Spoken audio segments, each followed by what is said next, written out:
Hello.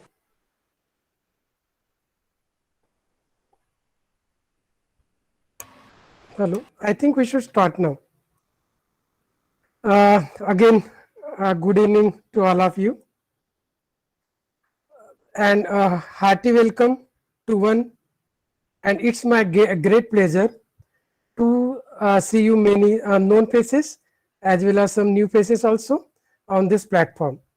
I know that many of you have taken a time away from your packed schedule to make this webinar successful. I welcome you all from the depth of my heart. Now, today's webinar is on uh, nuclear energy introduction to exploration for atomic minerals by RVS Sesharao, former scientist, scientific officer, Central Region, Nagpur. I welcome Dr. Sesharao for this. Again, I welcome today's chief guest, our own Dr. Sudhakar Dhondge. He is CEO, Dew and Trinity Hospital, and former principal, SK Porwal College, Kanti. Again, I welcome our national president, Dr. Chandrachudan, vice president, Dr. Saran, other dignitaries, Dr. Nilima Rajurkar, Dr. Manjanna Nair sir, and obviously my colleagues, Dr. Mudliar Pandunekar, Dr. Preeti, and other all my friends who are present here. Now, today's topic is good, but at the same time, most of the time, the debate is always there. Now, if we'll consider the quotes from Stephen Hawking, according to him, he quoted that I would like nuclear fission to become a practical power source. It would provide an inexhaustible supply of energy without pollution. Now, then our Indian scientist and former Indian president, Dr. APJ Abdul Kalam said, nuclear power is our gateway to a prosperous future. But there are some other quotes which are not again taking this in the right spirit, rather than we can say the opposite quotes are also there. Then the quotes is from Prime Minister of Japan, the 79th Prime Minister. According to him, he said that I foolishly once believed the myth that nuclear energy is clean and safe. That myth had completely broken down. Restarting nuclear reactors while we still have no place to dispose nuclear waste, and it is a criminal act towards future generations. Although the different codes are there, but still nuclear energy is again this is the energy where we can use peacefully. And therefore, in today's webinar, the topic is also the exploration of atomic minerals and their applications. In this webinar and on this platform, once again, I welcome you all. And again, here I thanks all of you to join this webinar. Over to you, Mudliar ma'am. Thank you, Dr. Bharti. I now invite all the participants and dignitaries of today's webinar to join us in the virtual lighting of the lamp. And I request Preeti Mangulkar Madam to coordinate the virtual lighting of the lamp.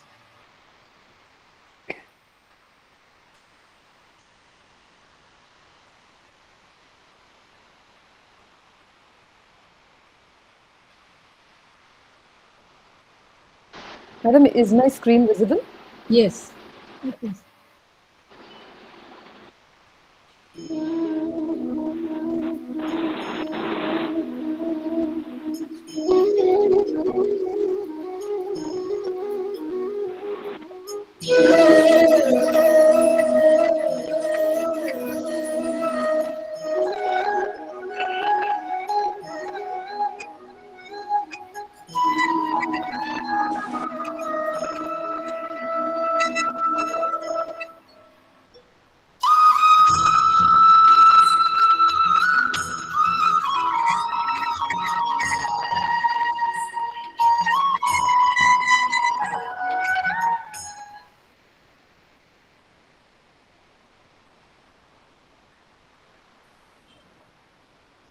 you, Dr. Preeti. In today's webinar, we have added a melodious aspect component to the webinar. And let us hear today to the IAS song that is composed by IAS Pune chapter.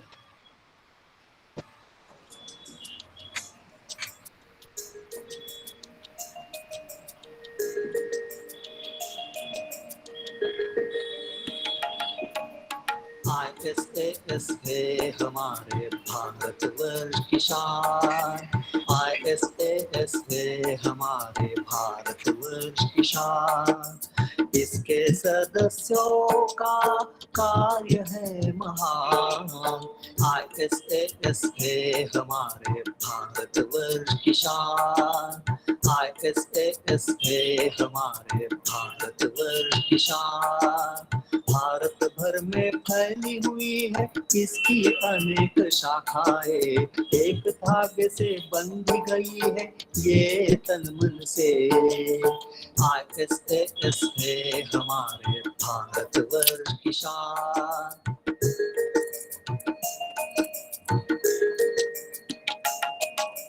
विश्लेषण विज्ञान हर शाखा में है अहम, मूलभूत उपयोजित विज्ञान का है ये संगम, परमाणु ऊर्जा अवकाश, परमाणु ऊर्जा अवकाश, आरोग्य खेती जैव विज्ञान, परमाणु ऊर्जा अवकाश, पर्यावरण न्यानो विज्ञान आदि विषयों में है काम, ISAS है हमारे भारतवर्ष की शान।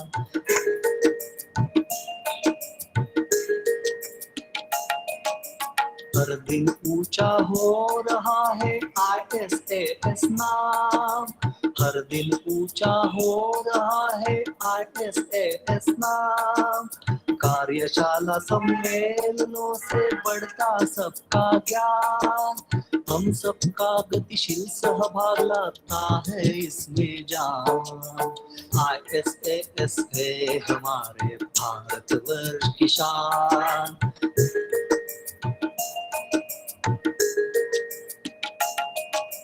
छात्रों शिक्षक शास्त्रज्ञों का आगे बढ़ता काफिला, मन में ये उम्मीद जगी है,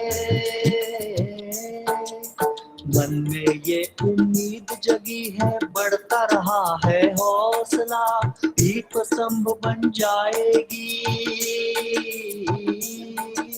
दीप स्तंभ बन जाएगी, ISAS ISAS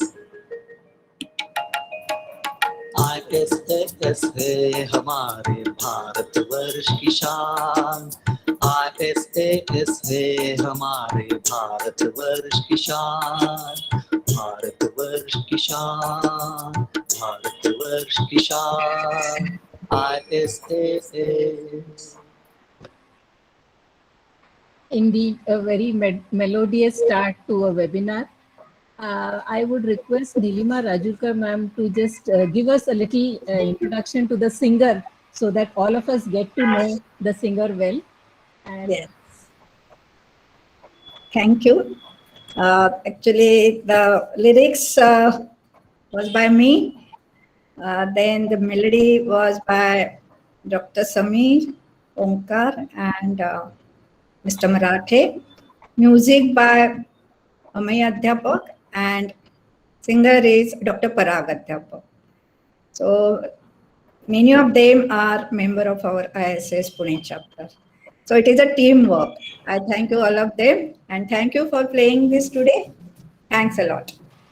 I think we all can give a virtual clap to the team of ISAS Pune chapter. Thank you. Thank you, Nilima ma'am. Thank you. Now I invite Dr. Raghav Saran, Vice President ISAS National, to present the opening remark for today's webinar. Am I audible? Yes, sir, very much. Okay, fine. Honorable President, Dr. Chanchuran, distinguished luminaries, Dr. Dongye, today's chief guest, and Sarvashri Shesha Rao Garu, my dear friend, very dear friend, today's honorable speaker. He is going to talk on, as you all know, exploration for atomic minerals and its application to nuclear energy. So far as nuclear energy is concerned, my dear friends, the word nuclear itself triggers fear. But on the contrary, it should trigger inspiration and hope.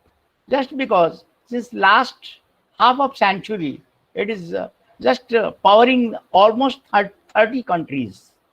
Besides, say, all health security and food security and all other aspects besides that. So, but the question arises, what is the source of this nuclear energy? Where from it comes? So obviously, we are totally dependent on the fuel for it. And what is the fuel? We all know that it is nothing but uranium. On the very first point, we can say that it is uranium. No doubt, there are other accessory minerals and all that, which are equally useful and we are equally important. That exploration for uranium, that is done by our dedicated geoscientists, and one among them is our dear Dr. Shesha Rao. Shesha Rao has traveled almost the entire country and not a single part of the country is left from him. He has explored almost all the types and provinces for uranium. He was in northeastern region, he was in western region, he was in central region, almost all regions he has been covered. They are so much dedicated that on lighter side, one of the geoscientists, his missus was asked that which university is yours, this one. She told it is only 12. Then they asked, 12? But you look to be quite old. She told, half of the period, my husband, he is in field. So it is actually 24, but it can be taken for granted as it is 12. So that is the dedication of the geoscientists. They simply go on exploring and they don't have time for research and this and that. Modeling they do, on the basis of modeling, they go on exploring and all that. So as a matter of fact, their dedication, it is their dedication because of which nuclear energy will be not a dream, but a reality.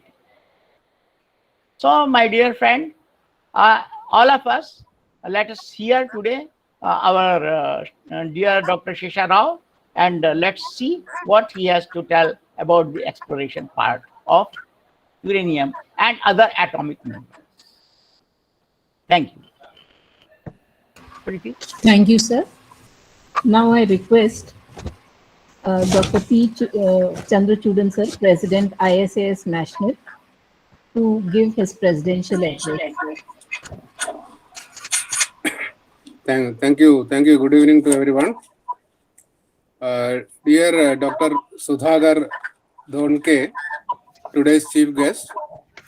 Our expert speaker today, Dr. R.V.S. Shesha, Dr. V.R. Nair and Dr. N.K. Pillai, former presidents of ISAS, Dr. Rajiv Raghavan and Dr. Raghav Sharan, vice presidents of ISAS, Dr. Avinash Bharati and other chairpersons and chairmen of all chapters of ISAS, members of the executive committee of ISAS, Dr. Radhamani Mohanta, Dr. Sanjokta Meshram, Dr. Preeti Mangrulkar, Dr. Anu Fartode, Dr. Seema Rawat, Dr. Sarup Lakshmi Mudaliar, Dr. V. Belram and other distinguished invitees, and the most esteemed participants of this today's webinar.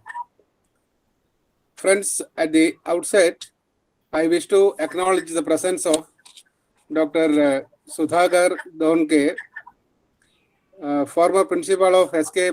Porwal College, Kamptee, Nagpur, as our chief guest today. Dr. Dhonke, who is specialized in chemical thermodynamics He is recognized. He is also recognized as a great teacher in chemistry, and he is an educational administrator. Thank you, Dr. Donke, for joining us as our chief guest today evening.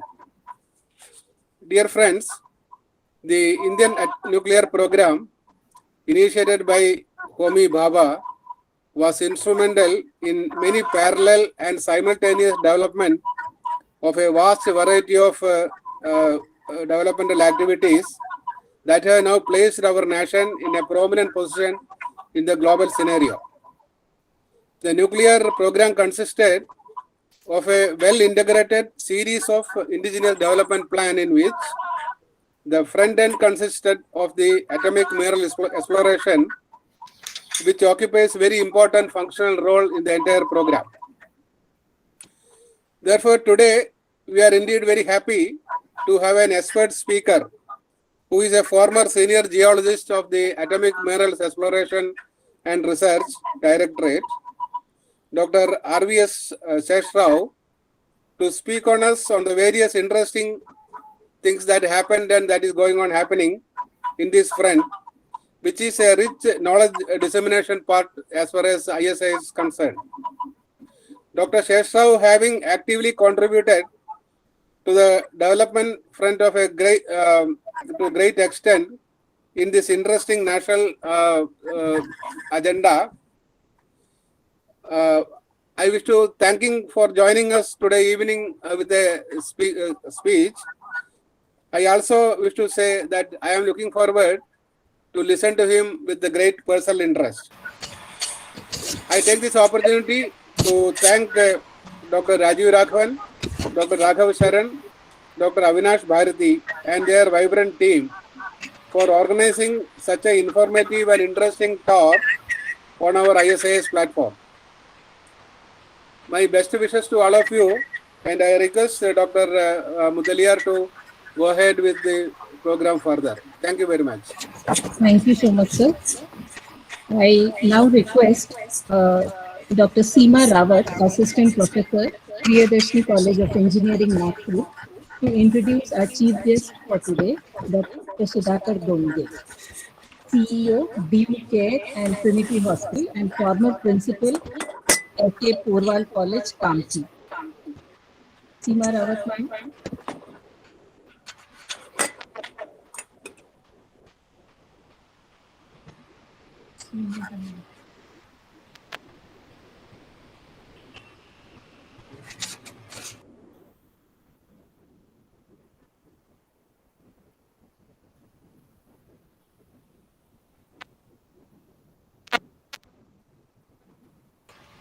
Rawat ma'am, you're not audible.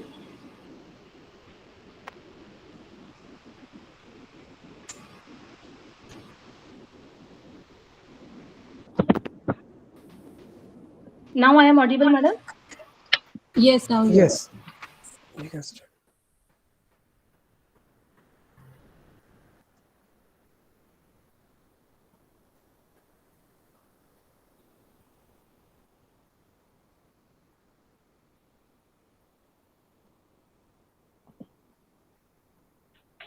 Good evening, all of you.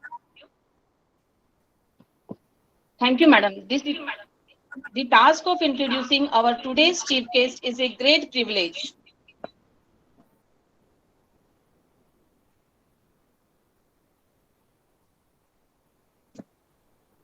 I feel elated to introduce him to everyone. After all, sir is a living inspiration. Today's chief guest, Dr. Sudhakar S. Donge. Presently, he is CEO, DEW at Care and Trinity Hospital. He is former principal at S.K. Podwal College, Kamptee. The educational qualification includes MSc in chemistry with specialization physical chemistry in the year 1981. He completed his PhD in the year 1987 under the guidance of Professor Kolgut. In addition to English, Hindi and Marathi, he has good command on German language also. The research experience includes 50 publication in reputed national and international journals. He is a recognized supervisor in chemistry of RTMNU Nagpur University, Nagpur. 10 students awarded PhD with 5 students MPhil under his supervision. He is also a reviewer for Elsevier, ACS and many other reputed journals. He did his postdoctoral work at Department of Chemistry, IIT Mumbai. He completed UGC-sponsored 2 minor projects. The educational administrator, giving his service for 31 years to SK Podwal College. He is also a visiting faculty in Department of Chemistry, Nagpur University, Nagpur since 1984. He is a resource person for his refresher course and delivered many guest lectures in different universities and institutes.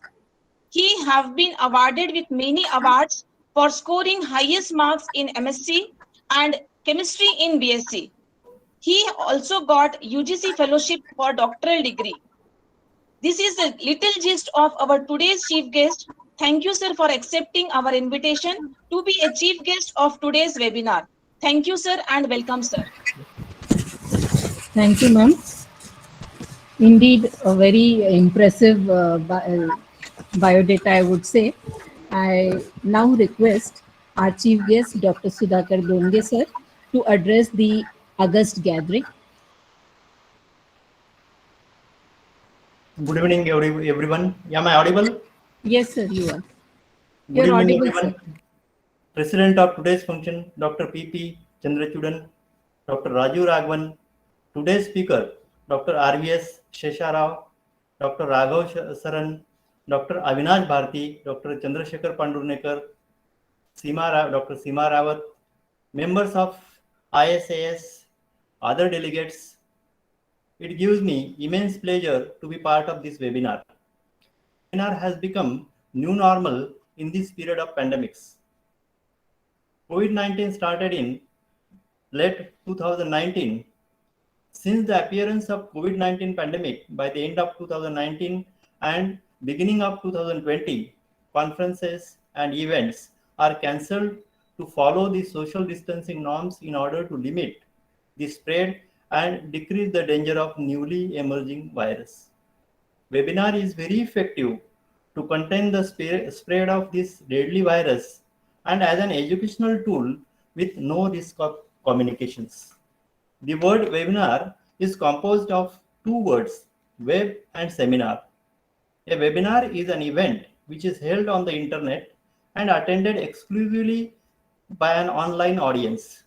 Audience or participants can follow webinars via smartphones, tablets, PC, and laptop anywhere in the part of the world. That is the beauty of this webinar. They can see and hear the speaker. Not only that, but webinar allows the participants to interact with speaker and amongst themselves also. Investing in continued learning is essential for individual and organizational survival.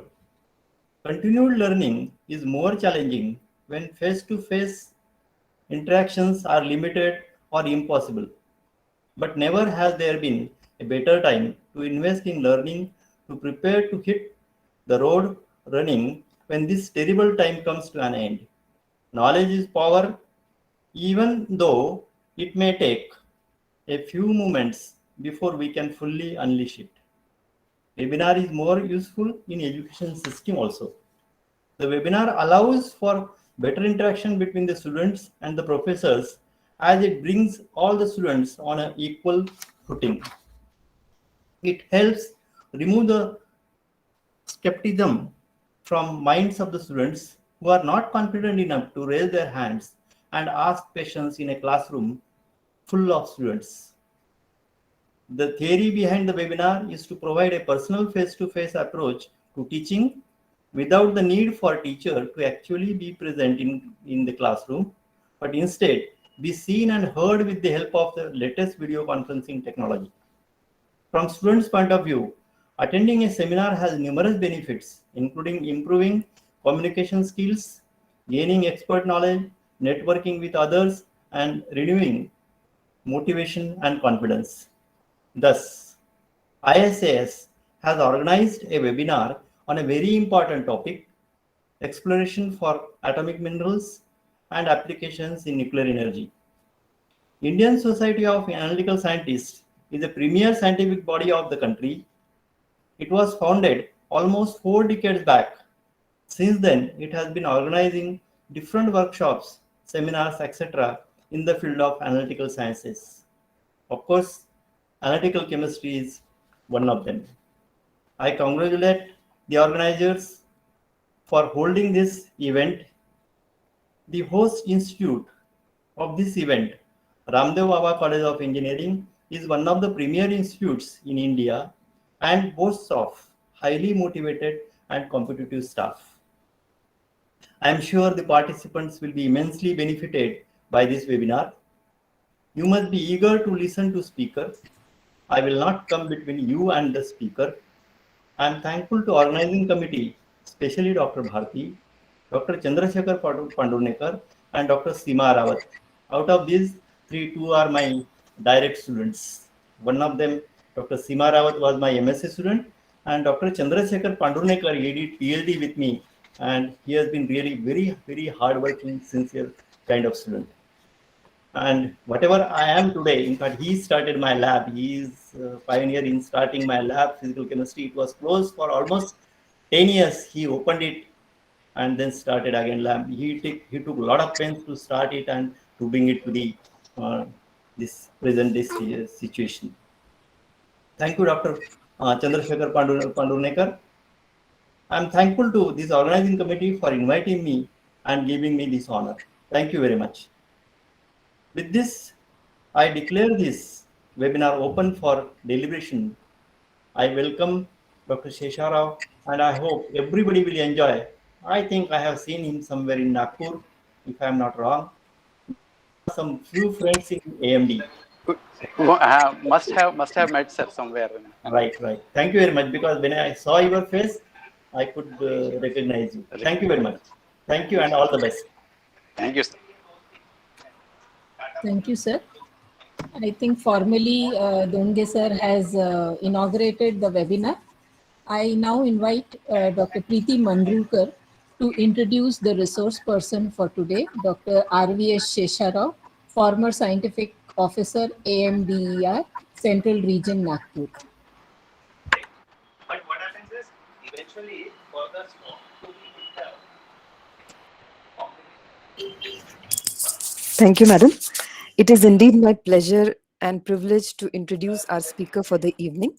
Mr. Shesha Rao retired as a scientific officer from Atomic Minerals Directorate for Exploration and Research, Central Region, Nagpur. He has carried out 36 years of geological investigations and has contributed in identifying favorable geological setup for uranium mineralization in Singhbhum Shear Zone, Jharkhand, Meghalaya, Madhya Pradesh, Chhattisgarh, and Karnataka. Mr. Shesha Rao did his BSc and MSc in geology in the years 1978 and 1980 respectively, with distinction from Andhra University, Visakhapatnam. He then joined Atomic Minerals Directorate at Southern Region, Bangalore in July 1982, and was also Junior Research Fellow in CSIR prior to joining AMD. His noteworthy contributions include location of significant uranium mineralization along reactivated fractures in Chota Nagpur Nesik complex, a Mahakoshal contact, Dalmocha area wherein the uranium mineralized zone later taken up for subsurface exploration, and discovery of the phosphate association with uranium mineralized breccia along lower Vidyan rocks in Sindhi district, Madhya Pradesh, prompted detailed assessment of phosphate in the area by GSI Central Region. His varied geological investigations carried out in different terrains of the country has helped AMDER in exploration strategies for augmenting uranium resources as well as the other atomic minerals for India's nuclear program.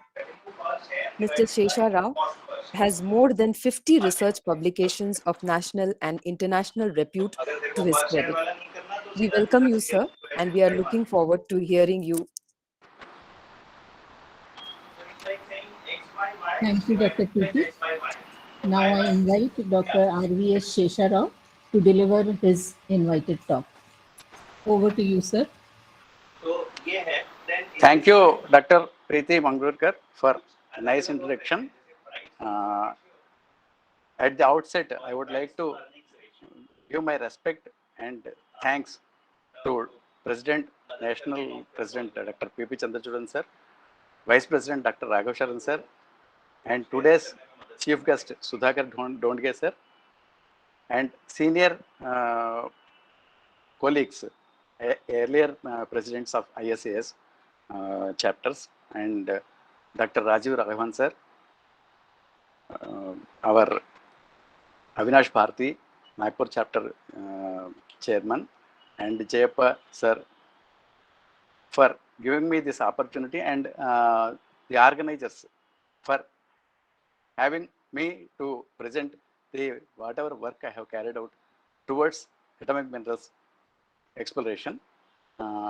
Now I would like to share my screen, sir, for that.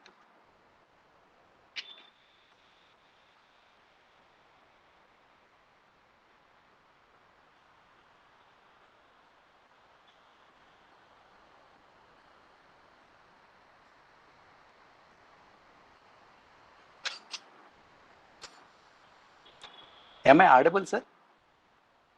Yes, sir. Yes, sir. You're audible. Yes. Okay. Yes, yes. Thank you. Thank you. Thank you. Now just time.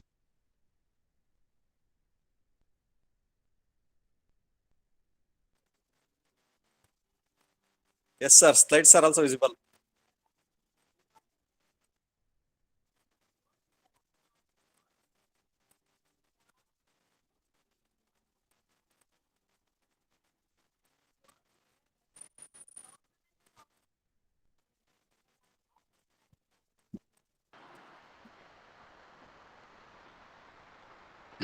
Thank you very much, sir. I would like to give the brief introduction of exploration for atomic minerals and application in nuclear energy.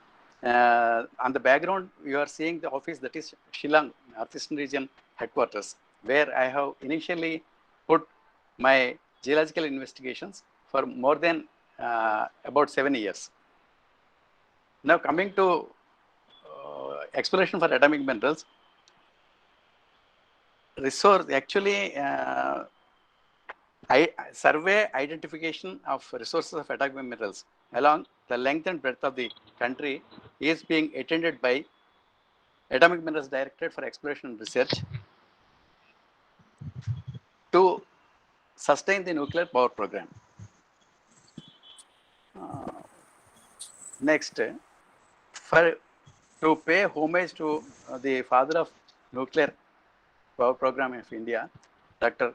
Homi Jahangir Bhabha, who is a great visionary, true team leader, and his contributions are beyond nuclear science. According to him, for the full industrialization of underdeveloped countries, for the continuation of our civilization and its further development, atomic energy is not merely an aid, it is an absolute necessity. The acquisition by man of the knowledge of how to release and use atomic energy must be recognized as the third epoch of human history, according to Dr. Homi J. Bhabha. Today's knowledge sharing session, I would like to keep my presentation on these 4 points. How atomic energy is useful in peaceful use of atomic energy and its status in India. Then a bit of dynamics of earth sciences, where I belongs to the geology, and uranium geochemistry, where it is concerned with mineralizations and controlling factors. And exploration for atomic minerals, finally, we will be having a look in different parts of the country.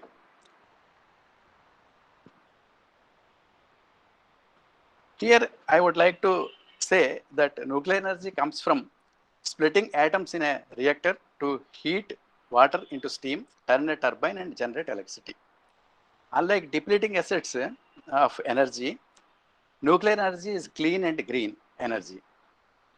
Here, if you see the 3-stage nuclear power program, it incorporates closed fuel cycle and thorium utilization as mainstay for sustained growth.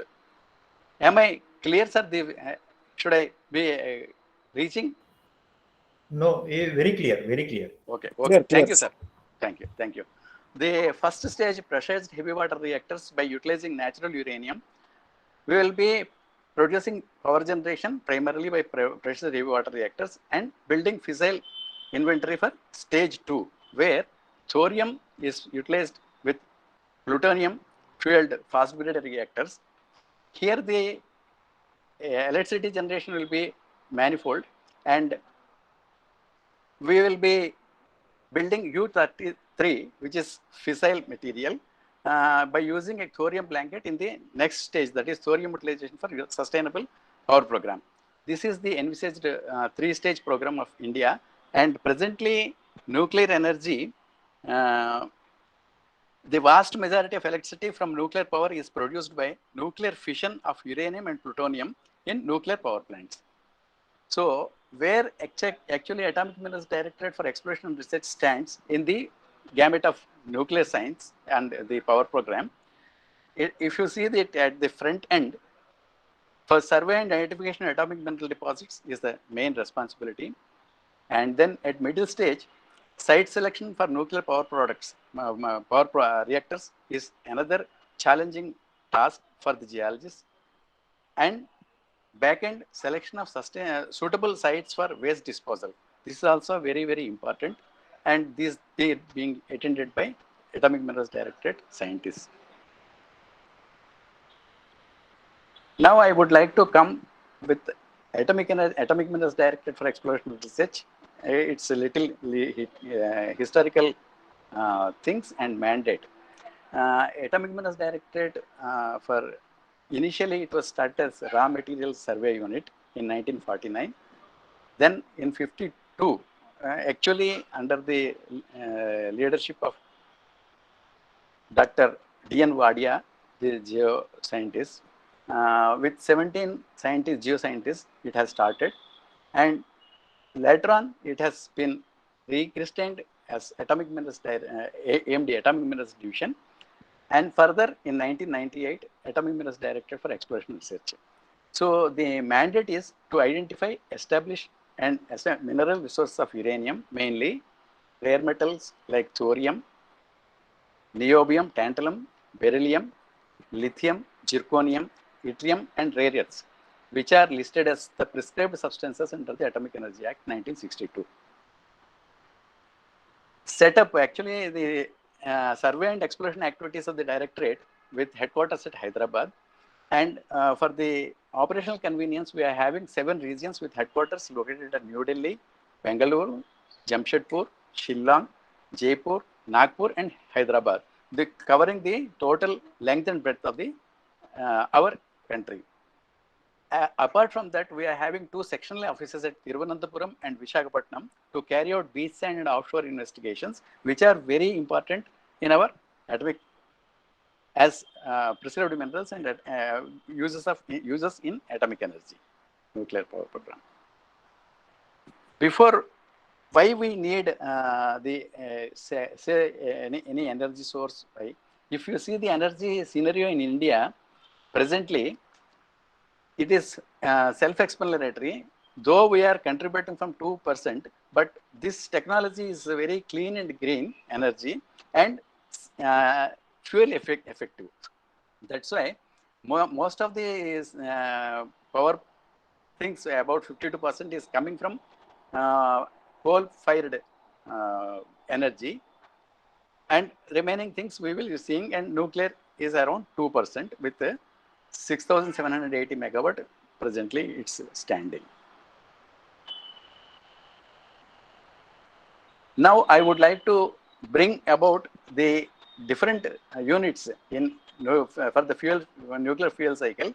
The starting point with Atomic Minerals Directorate for Exploration, which is doing throughout, and it is its responsibility to bring about all the substances which are used in atomic energy.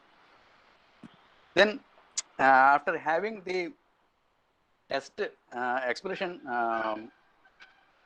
activity till development of test exploration mining, we will be handing over the areas for further development, that is Uranium Corporation of India Limited will be taking mining and milling and purification of the ore to bring about yellow cake, which is 70% pure, whether it is in sodium diurenate or magnesium diurenate.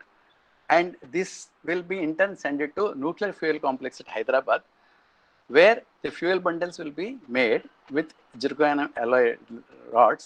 The uranium oxide pellets will be made and it will be sent to NPCL for reactors for power generation. And heavy water in between will be giving its course for power generation in the nuclear reactor. And after having the the spent fuel that will be reprocessed in the reprocessing plant, and spent fuel will be further in the last slide I have shown as the geological repositories where the contamination will not be to the environment. We will be taking care of putting that spent fuel in the geological repositories underground. Okay. Then, if you see comparison with other energy sources, though they are with nuclear energy, hydel, as we are seeing, submergence of very large acres of land is very much needed, whereas in nuclear energy it will be only having 20 hectares and fuel will be 160 tons per year, and emissions will be very, very less. This is very important. And compared to new coal-fired stations, we are having the gases, greenhouse gases problem, and lot of spent fuel reprocessing. They will be a challenge.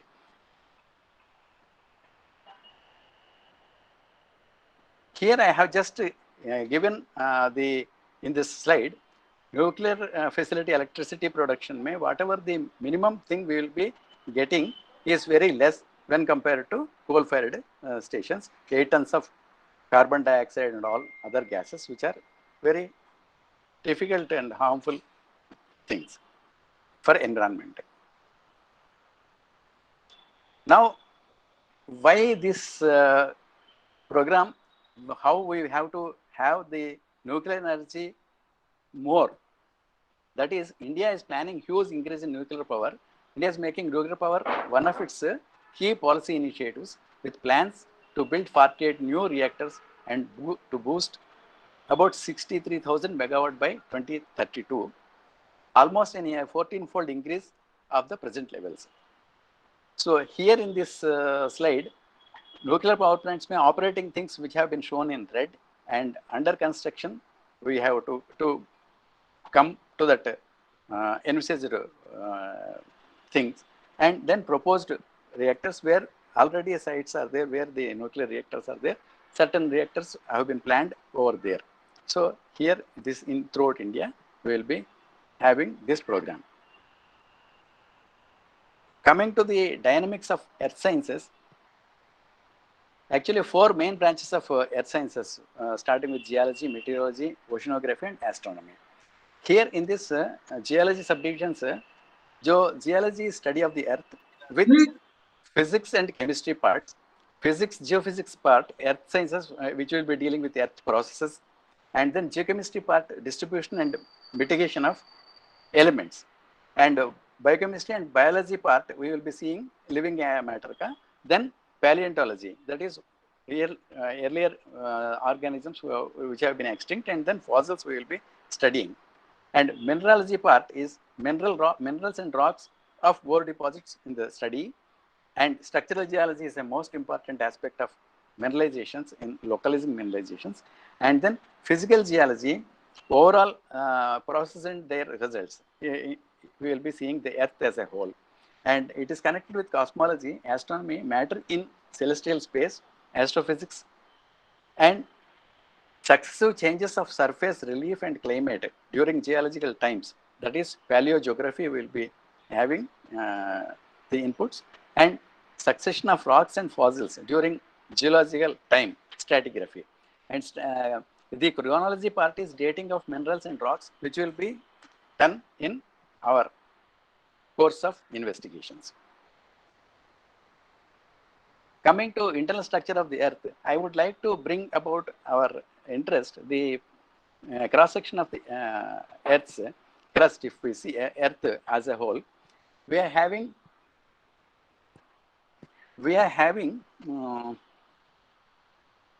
the uppermost part of the thing, which up to 40 kilometers, it has been called as crust, and we'll be having two components, Cl and Sima, silica and alumina portions of rocks, and then silica and magnesia rich rocks comprising, and then upper mantle will be the next shell up to 660 kilometers, and lower mantle up to 2,890 kilometers, and outer core and inner core.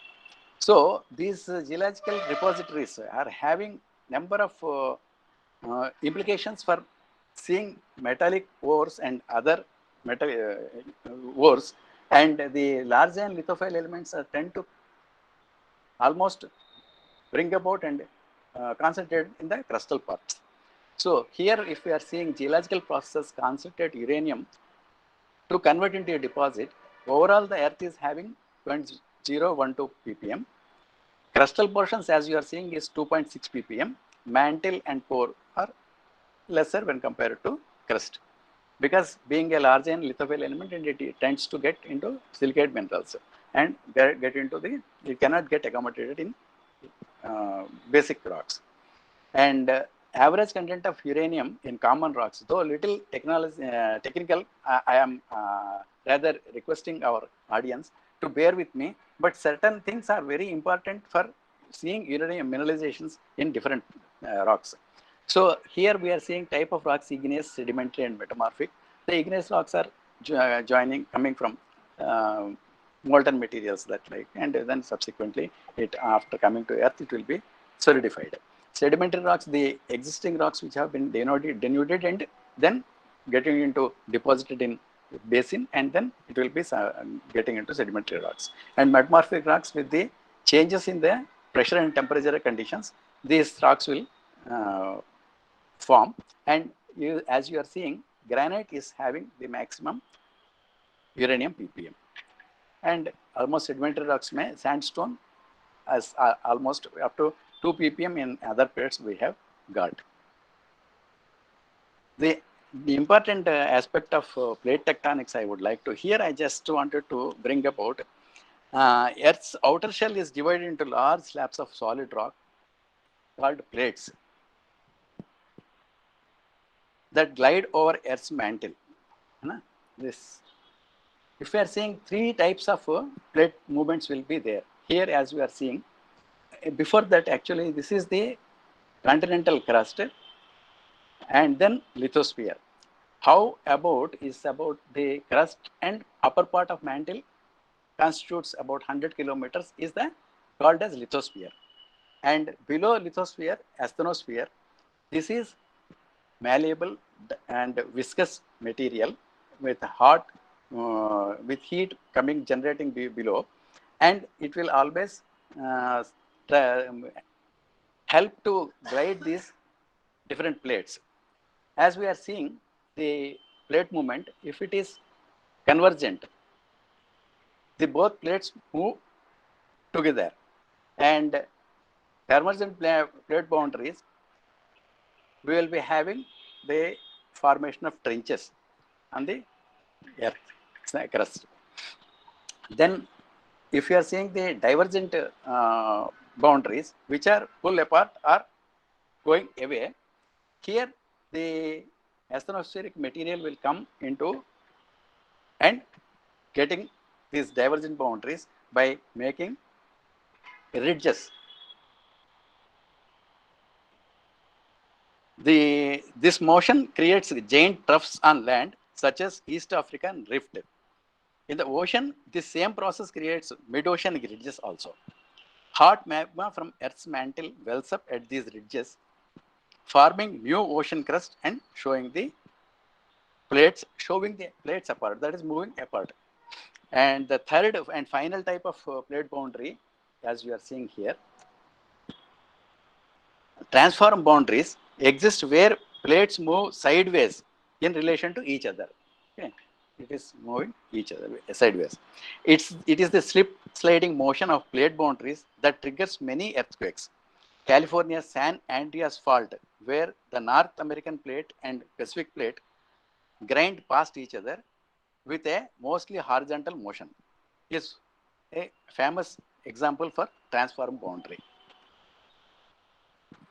Tectonic plates move at a rate of 1 to 2 inches, that is 3 to 5 centimeters per year, according to National Geographic.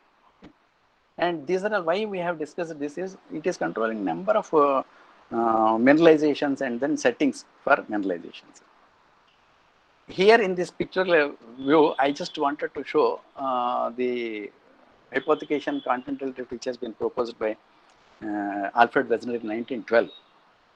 If you are seeing the movements of the plates and then continents, about 200 million years, this is the position, and coming to 130 million years, you see the positions are differing, and 70 million years almost will be having the present status, and today's movements are here, and it is dynamic.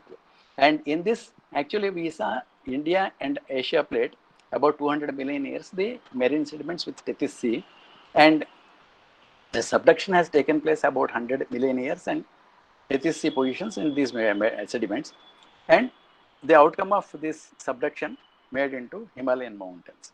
These two plates can motions. Now coming to major structural trends which control the mineralization part, the tectonic fabric of India explains the cratonic mobile belts surrounding the cratons. These are all the cratons 1, 2, 3 as you are seeing in this. Where the tectonic activity is completely ceased, and surrounding these tectonic cratons, the surrounding these cratons, the rock material which is being called as the mobile belts, which are having still some tectonic activity, and then the different positions of the trending lineaments which control the sedimentary rocks, their deposition, and then further mineralizations. And almost all these tectonic events have resulted in locating mineralizations, whether it is metallic ores or uranium or any other economically important things, where mineralizations have been associated. Now coming to uranium deposits in India, here as we are seeing this Rohil deposit, North Delhi Fold Belt, a vein type, that is veins which are mineralized in uranium mineralizations. Then coming to Gogi Basin, this is also a vein type mineralization in Karnataka, near to our Nanjunda sir's place. And here we will be discussing about this basin in detail. And Tumbalpalle is the presently very largest deposit in India, in Andhra Pradesh, and South Kadapa Basin actually. It is a strata-bound type carbonate hosted uranium mineralization here. And these are the unconformity related near Chitrial, Lambapur and North Kadapa Basin. This is unconformity related, which are supposed to be the high grade large tonnage deposits. And the Singhum Share Zone, which is the mother of uranium investigations since 1960s, and still producing the mine at Jaduguda. And remaining things, Jaduguda, Narvapar, Singhum, Share Zone place. Here also I got the opportunity of working, and I would like to present few of my findings. Then the northeastern part, if we are seeing, this is Meghalaya at Dumiasyat as a deposit, which is having about more than 10,000 tons of 0.1 and above grade uranium minerals, uranium mineralization in sandstone type mineralization. And the same setting, sort of sandstone type of mineralizations, we have tried to work in the Gondwana Basin census stricto. They may not be following the age, but we had some shows along the Carabins, that is Gondwana deposits, where we have some shows in uranium mineralized zones. to have our interest for showing the audience, I just kept some of the uranium minerals. Uraninite, it looks, this is the metallic thing. And monazite is a cerium, lanthanum, thorium phosphate. And becquerelite is hydrous uranium oxide. Genotime, another important mineral, that is ytterbium and yttrium phosphate. Zircon, many uses, and it is zircon ZrSiO4, zirconium silicate, and samarskite, that is multiple oxides, yttrium, ytterbium, niobium, tantalum oxide. Coming to geochemistry part, I would like to show this source. I will be telling about this Wyoming State Geological Society survey. In that, the actual deposit of uranium, as you are seeing in this brown dark colored thing, how it occurs.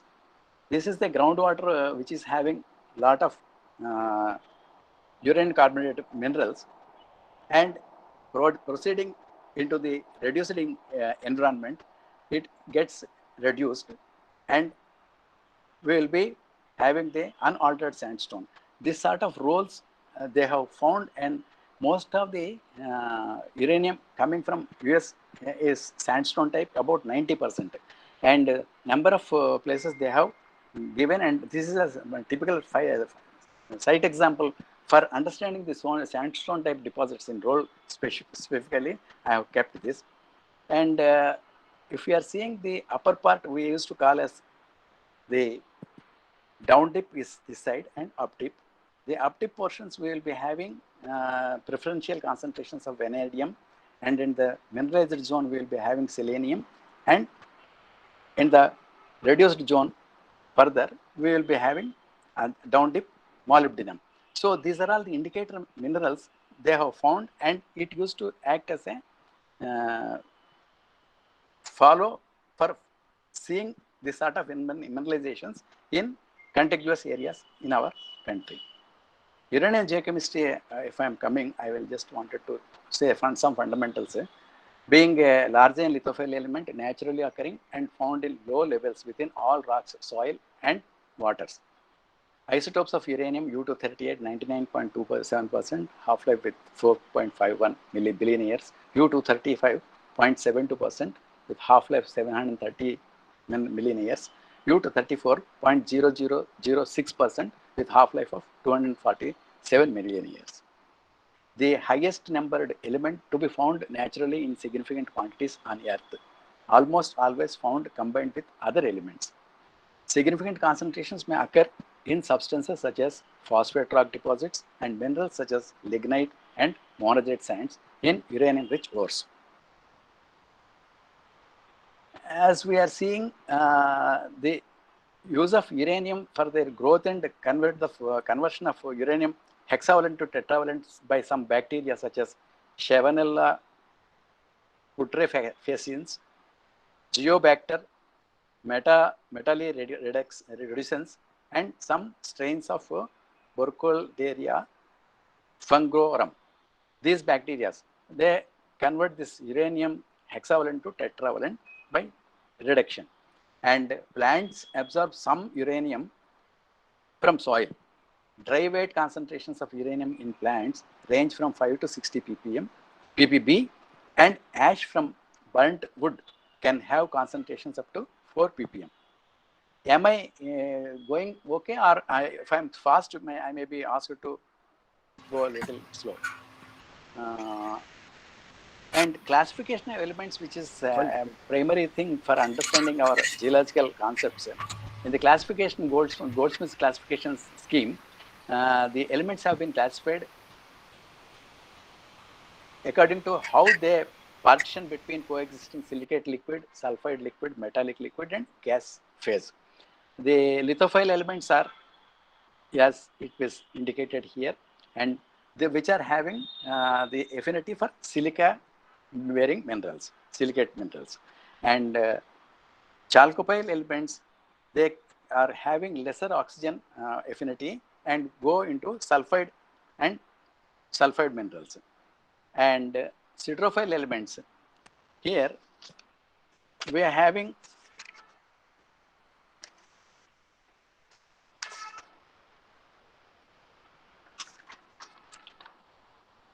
the heavier minerals which are having metallic liquid in that, they will be associated, and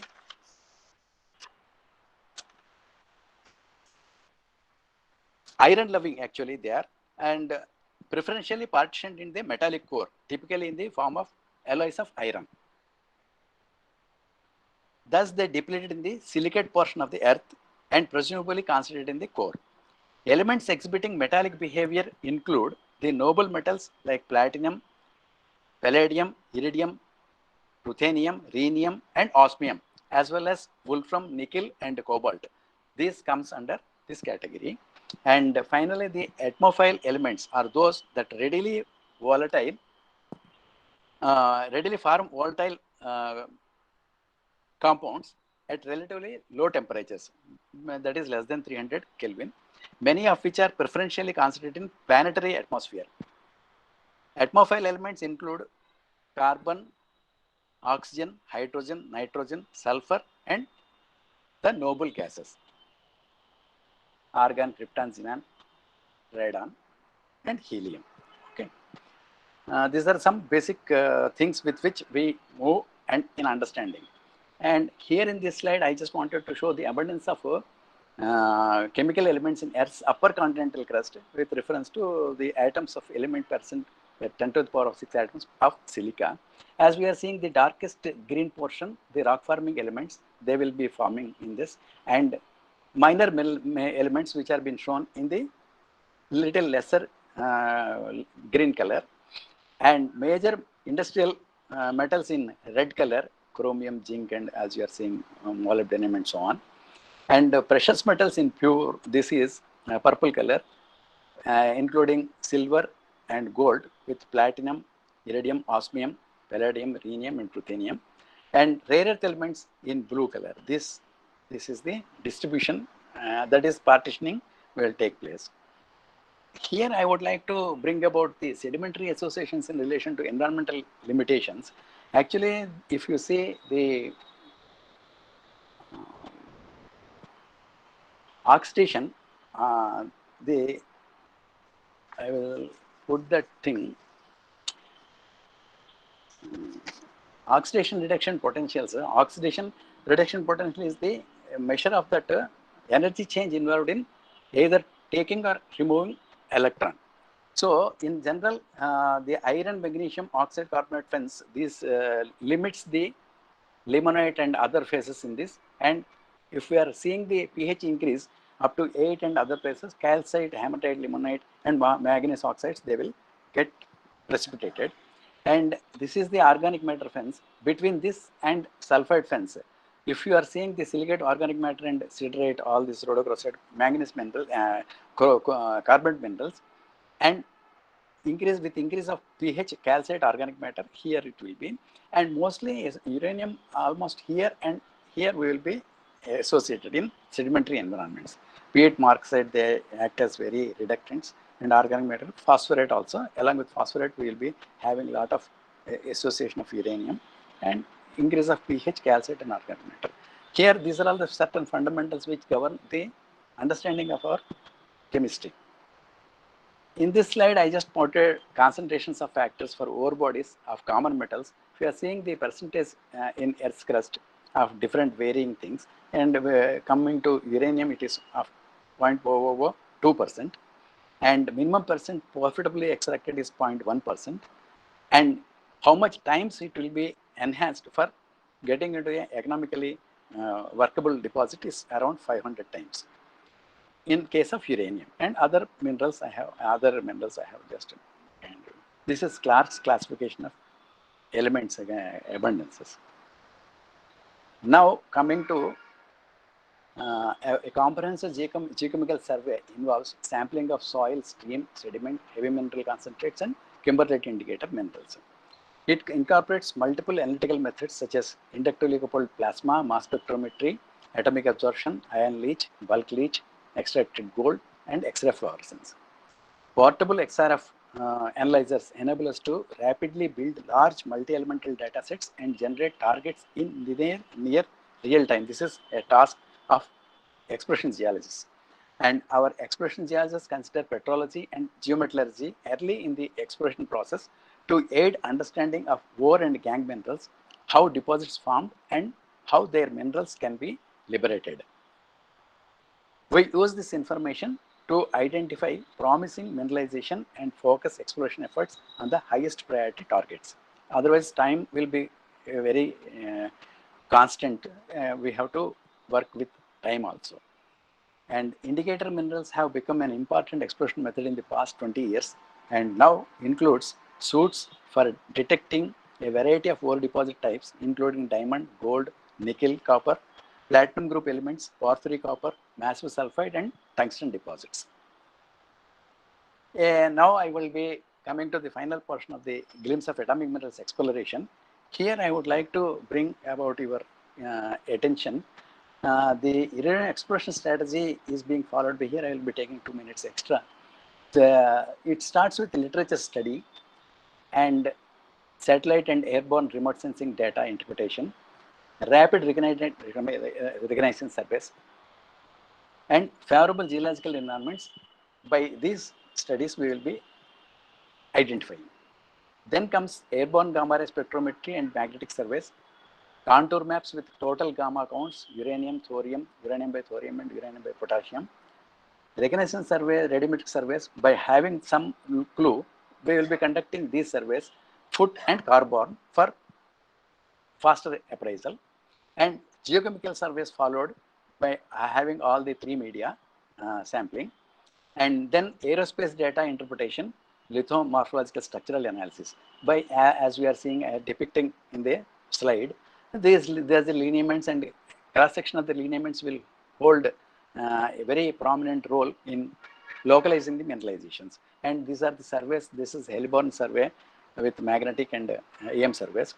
Then by these, we will be having uranium anomaly location. After locating the uranium anomaly, we will be going for isotope mapping, trenching, pitting, channel, and groove sampling. These are the techniques which we will be employing. And then shielded probe logging, sample assay we will be doing. Then petromineralogical studies of uranium minerals, because very important. If it is not in the labile and it cannot be easily removable, then even though if we are getting very good close, it will be of not much use. And then geological mapping, exactly where we will be going for detailed investigations, it will decide. And then ground geophysics, radon survey, coupled both the investigations we will be doing together for delineation of mineralized blocks. Here, from after seeing mineralized blocks delineation, we will be having detailed geological mapping of 1:2000 to 1:1000 for bringing the finer details for understanding the mineralization process. Then regulatory, exploratory, and evaluation core drilling. Drilling is another technique of sampling only. On surface, we will be removing the rock sample, and while subsurface, the drilling will help us in taking out the samples for further studies. Then gamma ray logging, sample assay, identification of ore minerals in core samples, that is after drilling. And uranium thorium ratios and equilibrium studies will be conducted, that is for preliminary leaching studies. So that is very important part here we have to conduct. Then ore body delineation by having this, and this gamma ray logging and all at this stage, these are critical study for ore controls by having this understanding. And economic evaluation we will be doing, and multi-elemental analysis for possible byproduct, like if we are seeing for uranium, with the copper and zinc sort of things, we will be as a byproduct or a co-product, we will be having those. The economy will be multiple if such sort of things are associated much. And then ore reserve estimate and geostatistical analysis for further upbringing the ore deposit status. Then feasibility studies, which is important thing at this stage, and exploratory mining after having the feasibility studies, exploratory mining, and then we will be giving it to UCIL. For bulk, here we will be having bulk core samples for leaching and metallurgical studies, and correlation of drilling and mining data for further mine production and all will be very critical. These are the strategy where we will be doing the work. Here I have depicted, this is the geological map of Kaladgi Basin. I will be discussing few slides, and then this is the real-time field investigations. We will be uranium analyzer, mobile geochemical laboratory. Here the surveys, foot surveys, how we will be collecting the samples and survey. And this is the truck-mounted rig where we will be going for drilling, subsurface exploration, and chemical analysis, that is geochronology, where that instrument has been kept here, mass spectrometer. And in this is the way how people will go for mines in the underground mines. This is Gogi part. I have taken this photograph. Coming to the Kaladgi Basin, as you are seeing this blue thing, I will be going to tell about this geological aspects, area of investigation. As you are seeing, the investigations in southern Kadapa Basin, Tumalapalle, being conducted from Bangalore headquarters, and then the vein type deposits in Gogi area, Bhima Basin, and here this is Tamil Nadu investigations. Rare earth, Marlagala, rare earth and rare metal investigations areas, and finally Rasimala area, where the other apart from uranium, we will be having the other associated minerals where we working in Tamil Nadu. In a nutshell, actually we will be going for the major lineament study by having a larger area studies, and as you are seeing the structure of this one particular lineament and then the other lineament which cuts across, and this sort of sites are more important for mineralization point of view, and these studies will be conducted initially to bring about locally we will be weighing the mineralization. This is detailed geological map depicting the surface disposition of different litho units and structure. You need not to have much this thing. These are all structural elements to understand how the beds are having their disposition and all. But the important thing is, as Brexia is here, and this is the one lineament, and the other lineament is the cross section of this place is very, very important for mineralization. As we saw, this is the down faulted block, and most of the no surface indication much, but only thing is what we got is some uranium in waters in the dug wells where they got, and through which that study we have found out the mineralization in this particular area. Being confidentiality, I will not be bringing the name of those areas. And here I would like to show how the subsurface actually drill holes the mineralizations and the different rocks, and how we will be correlating the mineralization. As you are seeing from southern part, the green color, which depicts the one type of rock, which is basement rock, and on top of it, the sediments which have been deposited.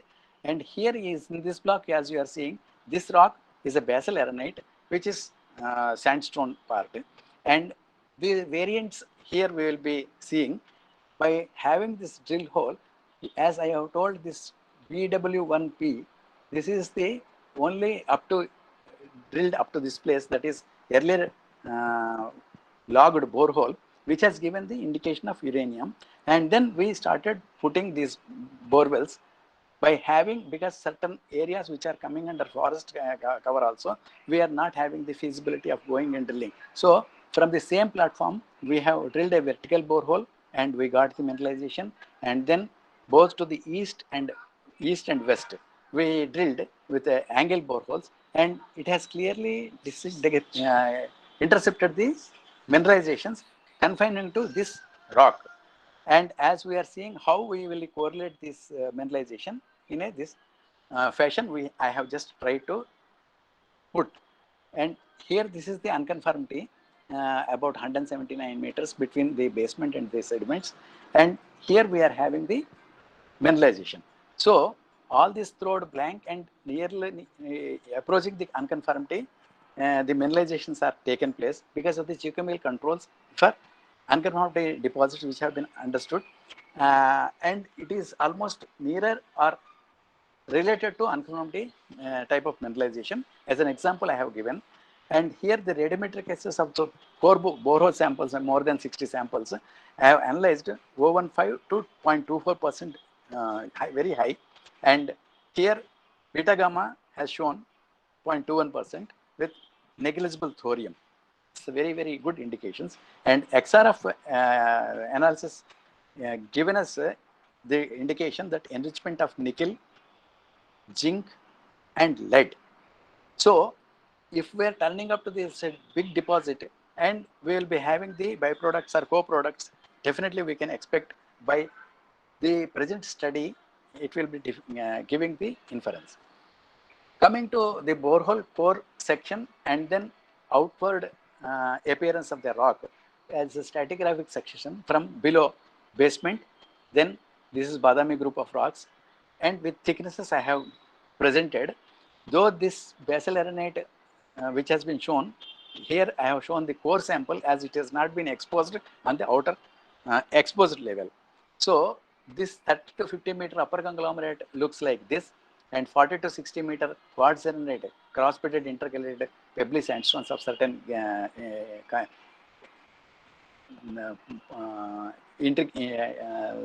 characters. Almost if you see the encrustations of secondary uranium minerals, torbornite, vagara, we have got in this, and the cross-bedding of sandstones, the Badami sandstones. And this lower conglomerate, which is having the exposure of like this, and this comparison by I have shown, when we are drilling the core boreholes, the comparison should be having with the thicknesses, and it should match, and almost it will be having the same thicknesses. Here one more area near to the mineralization, I have taken a transfer section. Suppose this is the section of that area.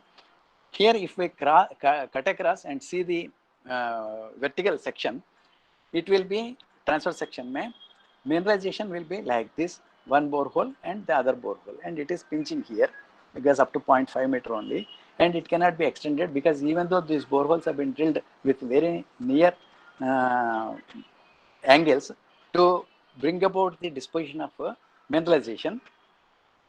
This is a technique how we will be going for subsurface activity.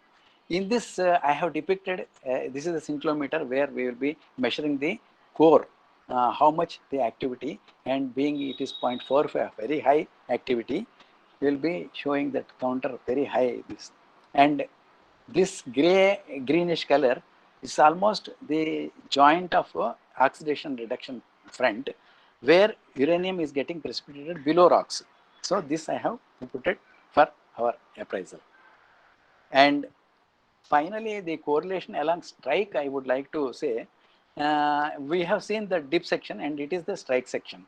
Along the strike, how these boreholes have been placed and the disposition of the mineralized horizon, how we will come correlate the mineralization.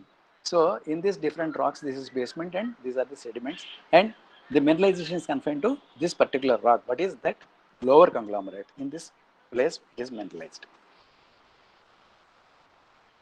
So coming to radioactive minerals, simultaneously we will be taking the samples and studying petrology. And here the indications of radioactive clay rock, this is that etching test which shows the uranium presence, and pitch blende in association with pyrite has been studied here. This is alpha tracks, corresponding alpha tracks. This is pitch blende here, and this is pyrite. Pyrite is nothing but fool's gold, iron sulfide composition chemically. And here again we will be seeing under the other light, transmitted light, pitch blende and pyrite. The association I have shown in petrological studies. One more, just I will be taking another 2 minutes to how we are using the aerial survey remote sensing data for subsurface exploration by having the EM and magnetic airborne survey remote sensing data validation, east-west magnetic linear associated with EM conductive features was selected for subsurface exploration. Satellite imagery show an east-west lineament here, which is corroborating with the east-west magnetic linear in the manifested area. Then AGRS anomalies also, by putting on this, we have taken the total things and drilled, and the drill course, after examining, we could come to see the zone of fractures and traces of sulfides were intercepted in the boreholes, which have been proposed by aerial survey and remote sensing section of our division. And these are corresponding almost to the studies what they have given. So this is one tool where we can definitely expect faster augmenting of the resources. And finally, the basement rocks here, if we are seeing, I just wanted to put this. Chemical analysis result of basement cyst samples, of course, indicate low silica, almost 58 to 64, with average 61%. MnO 0.13 to 117, average 0.13. Na2O, K2O, MgO, Na2O and MgO. These things also are ranging this, and high Al2O3, Fu2O3 and K2O. These are all the indications with very high LOI, loss on ignition. This is almost 9.37 average was observed. Maybe the indications nearer to our unconfirmed related air holes we will be having. Then moderate, large, low LRE enrichment, that is light rare earth element enrichment, lanthanum up to 47 ppm, cerium and neodymium, with abundance of yttrium and scandium compared to HREA depletion is noticed in these rocks. No uranium anomaly was observed, denoting probable mantle derivation. That is a technical thing of understanding. Now, to conclude my talk, geology is by no means without practical importance in relation to the needs and industries of mankind. The earth is made up of great variety of materials such as air, water, ice, and living organisms, as well as minerals, rocks, and the useful deposits of ores and fuels, which are associated with them. The relative movements of these materials, wind, rain, waves, currents, and glaciers, the growth of plants and animals, and the movements of hot materials inside the earth as witnessed by volcanic activity, all bring about changes in the earth's crust and on its surface, where mineral deposits will be located and taken out. With sound theoretical knowledge coupled with vast field experience, faithful presentation of data, interpretation, and zeal to pursue the past events to unravel the truth are some of the essential traits of a successful exploration geologist. With this, I would conclude, and I will thank by showing this section. Those who search will find this is the Atomic Minerals Directorate Exploration logo. And the photograph is taken from Western Kalatigi Basin near Gokak. Our Nanjunda sir will be having appreciate this thing. While we were, I was heading the investigations of Kalatigi Basin. Thank you very much for a patient hearing of all. And once again, I will thank President sir and Vice President and the organizing committee for giving me the opportunity. Thank you very much. Thank you, sir. Indeed, a very informative talk, and sir has been able to concise his the information related to atomic mineral exploration in a very concise manner. I think there are few questions in the Yes. chat box. We'll just take one by one. The first question is coming from Amarnath Garg. His question is, what is the present status of Jaduguda and Singham mines? He has learned from sources that it has been closed. Are they active still? That is the first question. Okay. Should I answer? Yes, sir. Yes, please. Yeah. maybe present status actually, why we will stop after going, after having some depth in the mind, the economics will definitely take part. And presently, whatever the loads which have earlier they have already explored, maybe the further down dip, the same things which they are not getting, the first point. Secondly, the migration of those loads further into the eastern part around Narvapahar, Bhatin and these places, that will be further yielding, as Bandurang open mine is there, presently they are working. So economics will clearly say put the investment or the exploration or mining in that stage. So I feel that presently they are not getting the loads of correlatable things of same grade of 057 to 0.6%. That is averaged in Jadugoda mine. They have explored up to 850 meters vertical. So, Hope I have reached. sir, there are quite a few questions that are coming from Garg sir, but I'll just take one more quickly and then go on to the other questions in the chat box. He has raised his concern about Tumalpalli mines as well. And his question is, has the production started? And if so, at what level uranium is being obtained from these mines? See, exploration stage of Tumalpalle, I am not going for the history part. It has been the initial things from GSI, they have reported, and then AMD has taken, and it has brought present status, and it is the world's largest low-grade uranium deposit in Andhra Pradesh. Regarding the mine production and removing the ore and metallurgical studies, all these things will give for production of production mines. So initially they are having hiccup of recovery, that is the treatment of ore by alkaline route, and they have got highest percentage by having both at Bark and in AMD. They got the leachability up to 90% and 92% like that.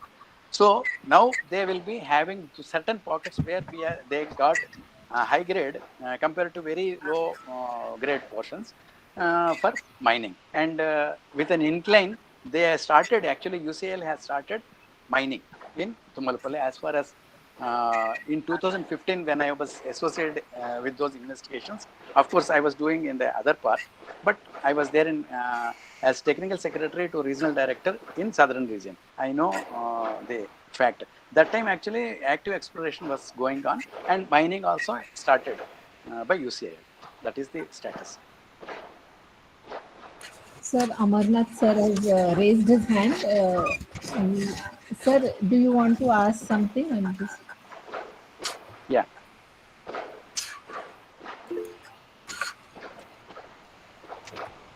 Garg sir, please unmute. Sir, Amarnath sir, should I answer, sir? Have they started the production of yellow cake at Tumalpalli? I'm not sure, sir. I don't know much about the present status, because as I earlier committed, they had the initial hiccups of leaching part. That alkaline leach, they have the experiments conducted both in BRC and here. They could give the leachability up to 92%. And then the processing of that ore for leachability has taken place. I think they are in the process, I suppose, sir. I am not very sure. I don't know how much the yellow cake part they could bring about. I don't know, sir, exactly. Okay. So can we move on to the next question? Yeah. Yeah, it's from Vijay Lakshmi Adya madam. Her question is it possible to know the amount of uranium in various rocks, minerals across the country as on date, mainly after extracting after almost 5 decades? It's a good question. Actually, it's not that actually once we are taking out surface, there are two things we have to understand. Actually, now if you see the all surface activity, right, which has right from 1950s to 80s, whatever the surface activity by measuring, direct measuring and seeing the deposits have been completed. Now there is no direct contact like by having the scintillometer counters and having directly, and this is the mineralized portion, or say this rock holds more uranium content, or say other atomic minerals. Now we will be having the geophysical inputs, geochemical studies, and then the conducting all integrated approach, and having the airborne surveys, and by picking the places where subsurface mineralizations, as we are seeing in the unconformity related type of deposits, which are having very high grade and large tonnage deposits. Such sort of things only when they don't have any surface manifestations. Only we will be having the clues by which these studies, by systematically conducting these studies and understanding, will definitely lead to the point. And coming to the depletion of minerals, it's not that actually surface may whatever we will be taking out that. Suppose a mine is there and whatever the mineralized rock, it is not, say suppose if you are having a 20-meter thick rock, having at different places in a sandstone type, in Gomaghat area, one place in Meghalaya, the parts will not be confined to the 1 to 24 meters below the surface, about 180 meters after drilling.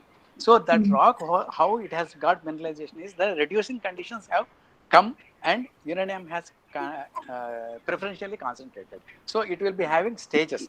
So when we will be putting the mine or anything, whole of that rock will be taken and put together, we will be taking the material.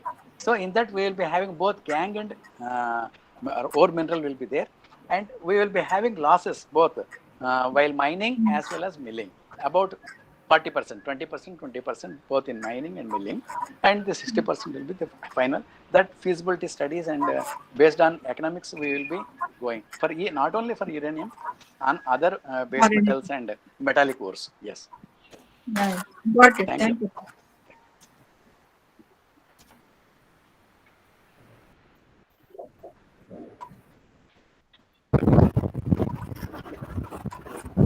Madam, next question, please. Yes, the next question is from Rajiv Raghavan, sir.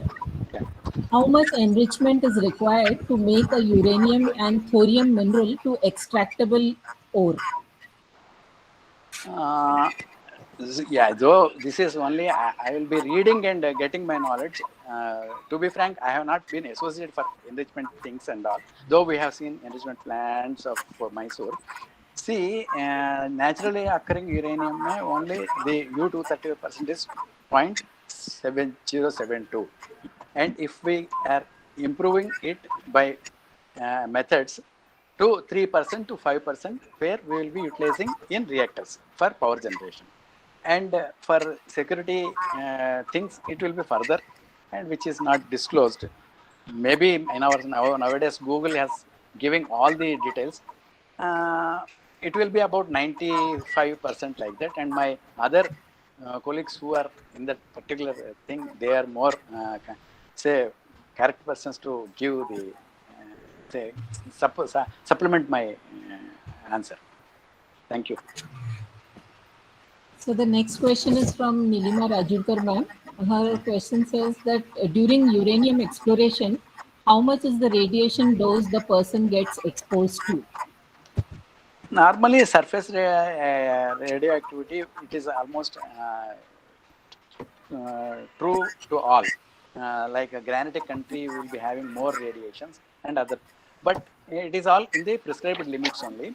Nothing will happen while doing the surveys. But only thing is we have to take care of when we will be going into mines, because they should have ventilation properly at different levels, and then the radon which will come is a daughter product that will harm. So to evacuate that radon, they should be having arrangements. Otherwise, then for that the workers will be given badges which will take out the radiations, and minimum prescribed levels only will be kept for mine workers. Otherwise, normally in expression of our general day-to-day work, unless if it is very high grade, and we have taken out samples and then giving in laboratory, till that time we are not knowing how much is, nowadays the portable XRF and all, there's things which we get associated minerals and uranium quantities. Otherwise, we don't get any exposure problems while doing surveys. Approximately how much is the dose usually a person, because they are using the batches, radiation batch they are using. So approximately how many dose they get exposed? The minimum prescribed dose is that 2 millisieverts, I think. 2 millisieverts. Less than that they are getting. Yes, yes. Because sometimes the persons who are living in the nearby area, they are getting some effects on them. Giddiness and all. So actually, see, when we have taken out, now we are presently doing the mining or say some activity, but otherwise the mineral has been kept in millions of years and the habitat is there. Only thing is, once we start doing this work, they will come definitely, and these are otherwise generally, because the radioactive decay, if you see, immediate uranium to 234 to 234, lot of time in, and then remaining things. So generally it will not dissipate into the environment and get but Gogi and sort of places, definitely some areas, because that is the highest grade deposit in India, in Karnataka, that Gogi place, and in some of the borewells, when they were reported, these people have taken out the borehole and logged that borehole, physical, radiometric logging. In that they could come to know very high concentrations, and that is for up to small level only. Then our drills have confirmed the exact mineralization, and it has now brought it to mining stage. Thank you, sir. Thank you. The last question from Sri Surya Narayan from Varanasi. His question is, could you throw some light on the parentage contribution of thorium available from beach sands in India? Sir, to be frank, I have not been associated, but only thing is data sets and all, now whatever AMDER is presenting, that data is only. But as my understanding, as a geologist, I can tell, the resistant minerals coming out from granitic countries and other places where the heavies are associated, by denudation and then erosion, these things will come in as placers and get concentrated by bringing these waters to sea. And the natural jigging thing process is the waves which are doing the, and then the heavy mineral concentrations are getting deposited. Those things are going to give us ilmenite, rutile, and then genotime India, that is inland placers near Jaduguda in our southern part, southeastern sector. In the, we are having shows of genotime, and in central India also we had some genotime bearing placers. In Kunkuri, a place where we are working, and these tables have been made. Thank you. Hello. Good evening. Good evening, Rajasthan. Good evening, sir. Hello. Good evening, sir. I am Chandrachudan here. Yes. Thanks for an excellent talk, first of all. Thank you, sir. And I have just for the general information, the sea water, sea coast, and sea bed seems to be a very huge source of atomic minerals, for minerals in general, for atomic energy, as well as other high-tech strategic programs. Yes. Is exploration of this mineral source is part of AMDER, or is it so? No, actually, present whether they are exactly conducting the tests or no, but technically, as we are aware of by published literature, the whatever filters which they are using for Japan, they are extracting because seawater is containing about 3 ppb uranium. Yeah. That they are extracting. So by large volumes of water has to be treated by that filters. And they are economically producing in Japan. That I know, I'm sure. But whereas other places, apart from this sodium chloride and potassium chloride and these brains, we are working in other organizations. I don't think we have tried to have that sort of even testing. Okay. Thank you very much. Thank you, sir. So, such a nice talk. Thank you. Thank you very much. Sir, I Jayapal think- sir, do you want to ask some question? Raghu.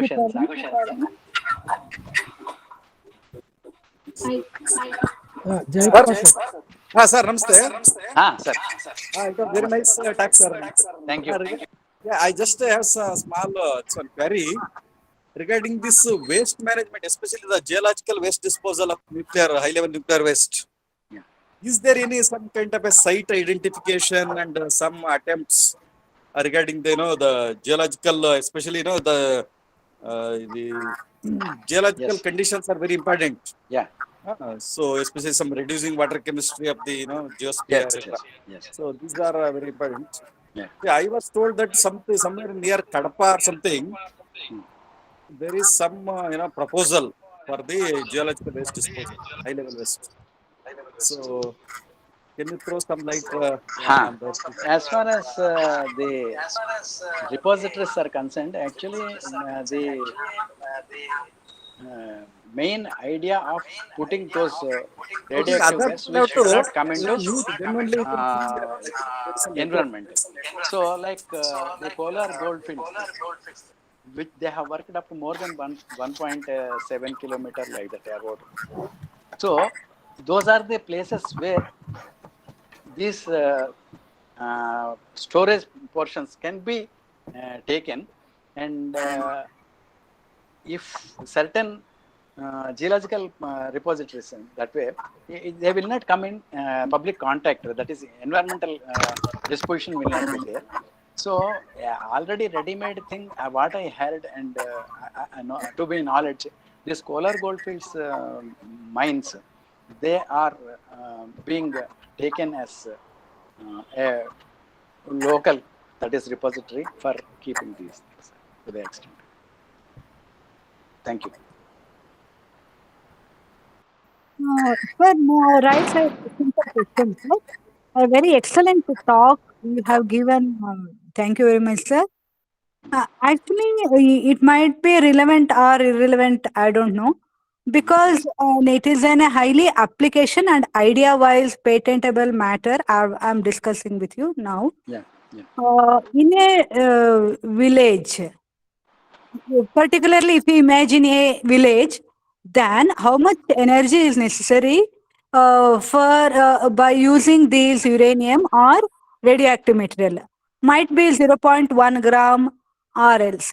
So a nano reactor can be made in order to sustainability of the villages, as I'm thinking, because large amount of electricity is what wastages can be reduced, as I'm thinking, sir.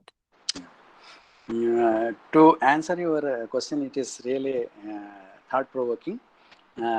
Say recent developments in coal, whatever presently we are seeing for the last few days, the fossil fuel technologies and all are of not much, because we are all used to have the electricity consumption, and it is an increasing thing for the generations to come. In a smaller scale, if you take the economics involved with nuclear energy, is nobody can deny that it is more safer, though initial costs are compared to the other things will be higher, but they are more essentially public oriented. Definitely we can rely on that.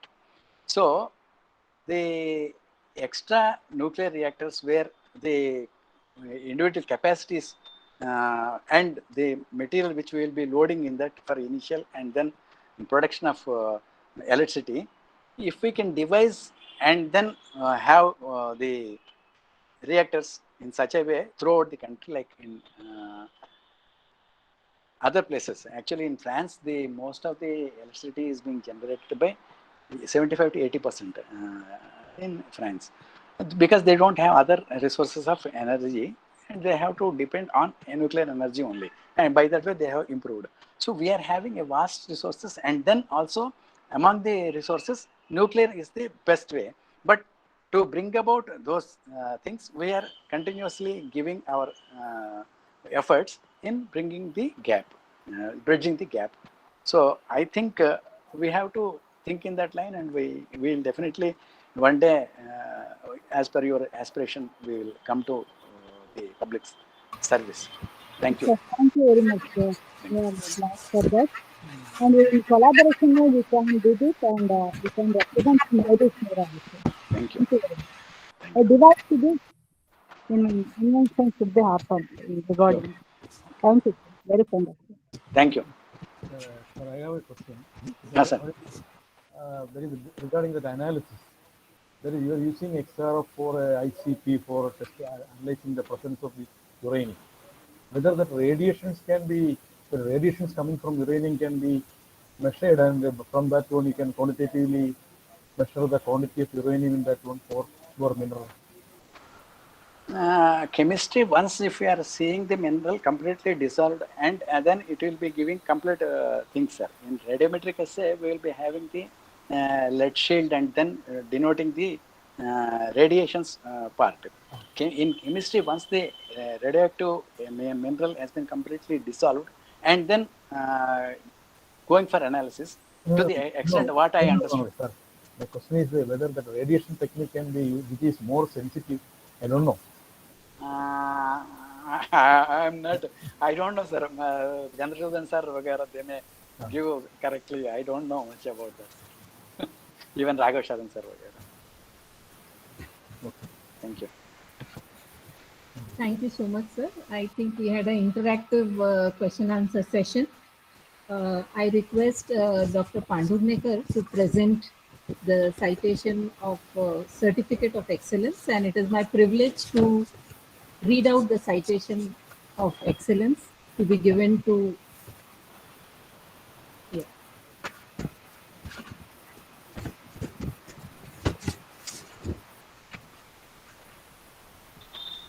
Yes, sir.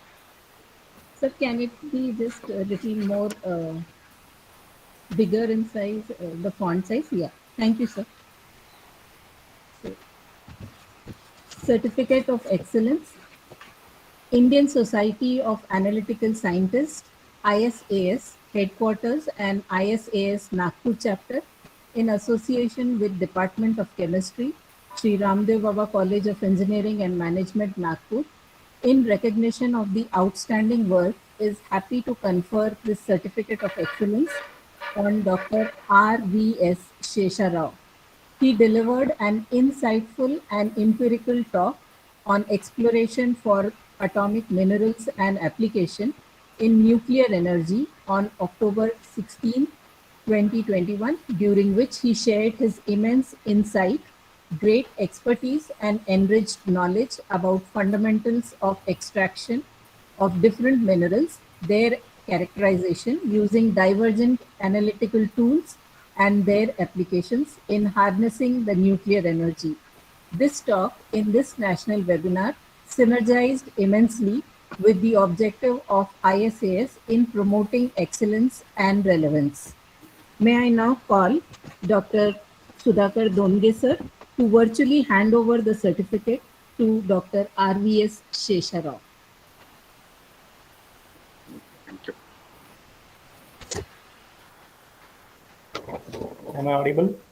Yes.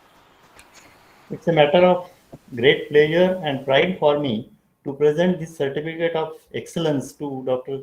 Shesha Rao virtually. Thank you, sir. Congratulations, Dr. Shesha Rao, sir. Thank you very much, sir. It has been really a very nice talk, and a lot of discussion took place. So thank you very much. It was No, really nice nice. of all, sir. Thank you. Thank you very much. May I request Dr. Pandurnikar to present the certificate of appreciation. So it gives me immense pleasure to read out the letter of appreciation. The Indian Society of Analytical Scientists, ISAS headquarters, ISAS Nagpur chapter, in association with Department of Chemistry, Sri Ramdev Baba College of Engineering and Management, Nagpur. This certificate is presented to Dr. Sudhakar S. Dhonge, CEO, Due Care and Trinity Hospital, Nagpur, and former principal S.K. Porwal College, Kampi, for his valuable contribution as chief guest to inaugurate and preside over the national webinar by Dr. R.V.S. Shesharao, former scientific officer, AMDER, Central Region, Nagpur, on the topic Exploration for Atomic Minerals and Application in Nuclear Energy, organized on October 16, 2021. May I now invite Dr.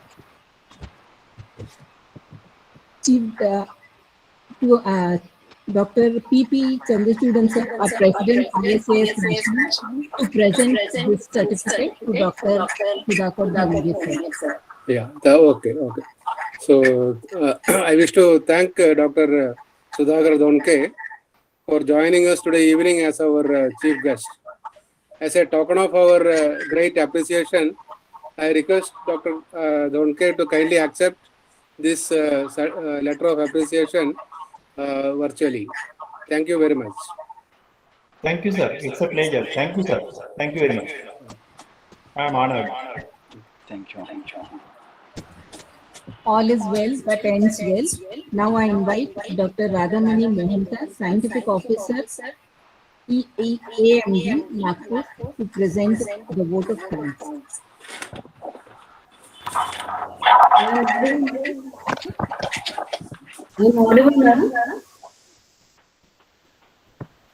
Yes, ma'am, you are audible. On behalf of Nagpur chapter ISAS, I am honored to thank today's chief guest, Dr. Sudhakar Dhonge, for his valuable presence, guidance, and motivations. Thank you, sir. I thank today's speaker, R.V.S. Shesharao, AMDER, for enlightening us on the topic Exploration for Atomic Minerals and Applications in Nuclear Energy. It was a very excellent lecture, mainly geology basics, and he has cleared us on exploration activities of AMD, the focused approach for augmentation of uranium, and its greater application in the production of electricity for our nation building in the near future. Thank you so much, sir. And I thank President ISAS.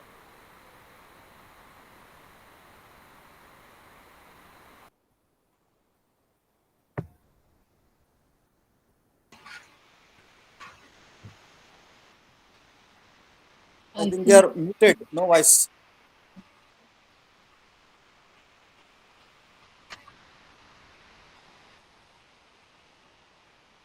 I think madam is not audible. Yeah.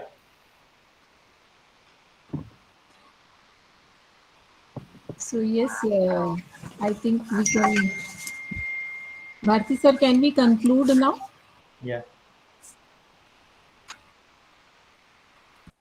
Yeah, on behalf of ISAS, I thank everybody.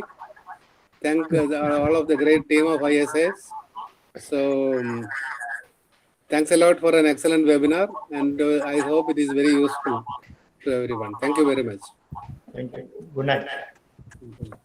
As a convener, I must thanks to Chandrachudan sir, sir and sir, other dignitaries on the platform, and Swarup madam for nice comparing. Thanks once again. Thank you, sir, and good night. Good night. Thank you, Dr. Thank you. Good night. Thank you, Dr. Ma'am, we can conclude now. Yes. Dr. Dhonge, thank you very much for joining us. Thanks to everyone. Thanks, Dr. Bharti. I think Sorry, Dr. Abhinay, sir. Yes, sir.